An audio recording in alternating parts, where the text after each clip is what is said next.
بسم اللہ الرحمن الرحیم ووصینا الانسان بوالدیہ حسنا وَإِن جَاهَدَاكَ لِتُشْرِكَ بِي مَا لَيْسَ لَكَ بِهِ عِلْمٌ فَلَا تُطِعْهُمَا إِلَيَّ مَرْجِعُكُمْ فَأُنَبِّئُكُمْ بِمَا كُنتُمْ تَعْمَلُونَ۔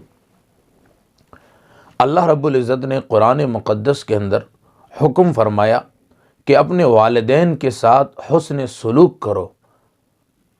اگرچہ وہ یہ کوشش کریں کہ تمہیں شرک پر واپس لے آئیں یا یہ کہ وہ تمہیں مجبور کریں کہ تم واپس ہمارے مذہب میں آ جاؤ، تب بھی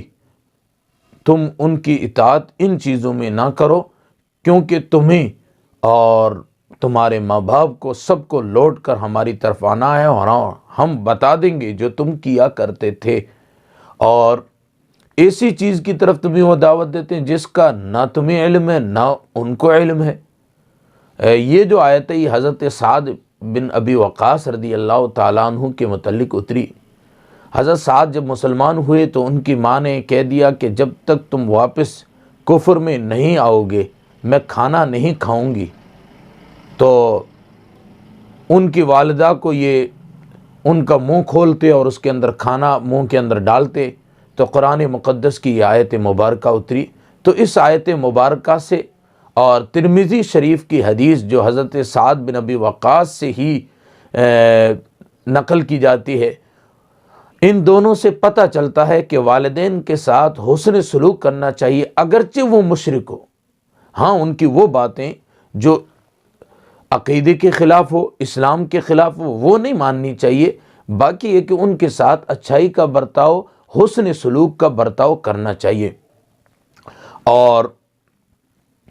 ایک اور بات، زندگی کے اندر والدین کے ساتھ اطاعت ہونی چاہیے، اور جب ان کا انتقال ہو جائے تو وفات کے بعد بھی ان کے ساتھ حسن سلوک ہونا چاہیے۔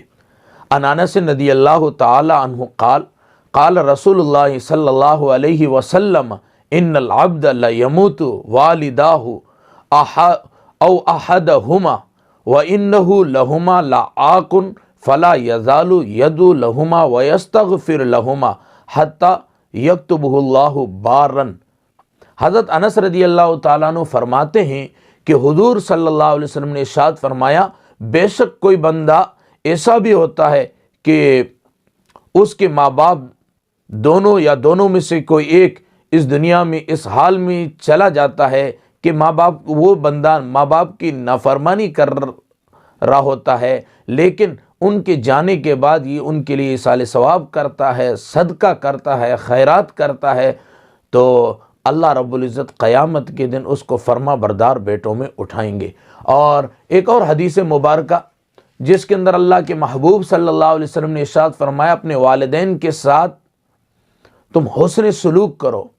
فرمایا پہلی چیز ان کے لیے خیر و برکت کی دعا کیا کرو، دوسری چیز ان کے واسطے اللہ سے مغفرت مانگا کرو، اگر ان کا کسی سے وعدہ ہو تو اسے پورا کیا کرو۔ نمبر 4، ان کے تعلق سے جو رشتے ہیں، جو رشتے ناتے ہیں جن کے ساتھ وہ دنیا میں صلہ رحمی کیا کرتے تھے، ان رشتہ داریوں کو نبھاؤ۔ اور پانچویں چیز اللہ کے محبوب صلی اللہ علیہ وسلم نے ارشاد فرمائی کہ اپنے والدین کے دوستوں کا اعزاز اکرام، ان کی عزت کرو۔ اور قرآن مقدس کی آیت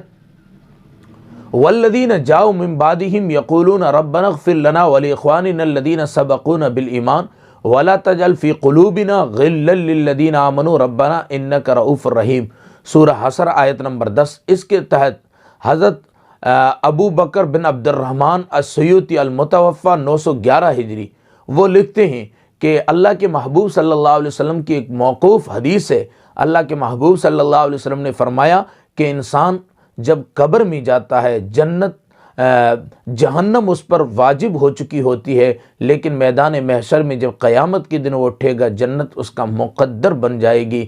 صحابہ نے پوچھا وہ کیسے؟ اللہ کے محبوب صلی اللہ علیہ وسلم نے ارشاد فرمایا کہ اس کے جانے کے بعد اس کے اولاد نے اس کے لیے ایصال ثواب کیا، نیکیاں کی، اس کے ساتھ صدقہ خیرات کیے، تو اللہ رب العزت نے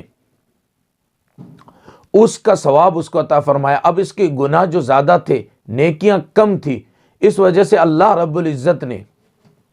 اس کے نیکیوں کو بڑھا دیا، اس کے گناہ کم ہو گئے، جنت اس کا مقدر بن گئی۔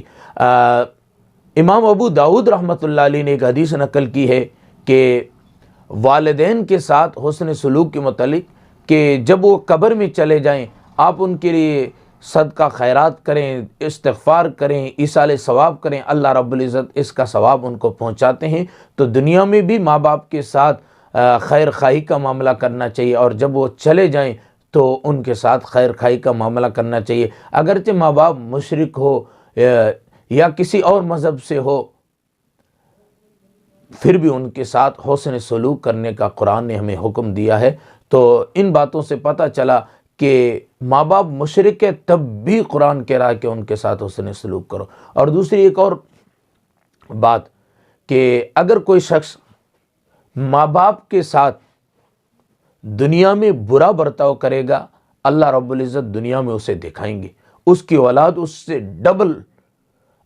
اس کے ساتھ برائی کا معاملہ کرے گی۔ تو ہمیں چاہیے کہ ہم اپنے ماں باپ کی اطاعت کریں۔ اللہ رب العزت عمل کی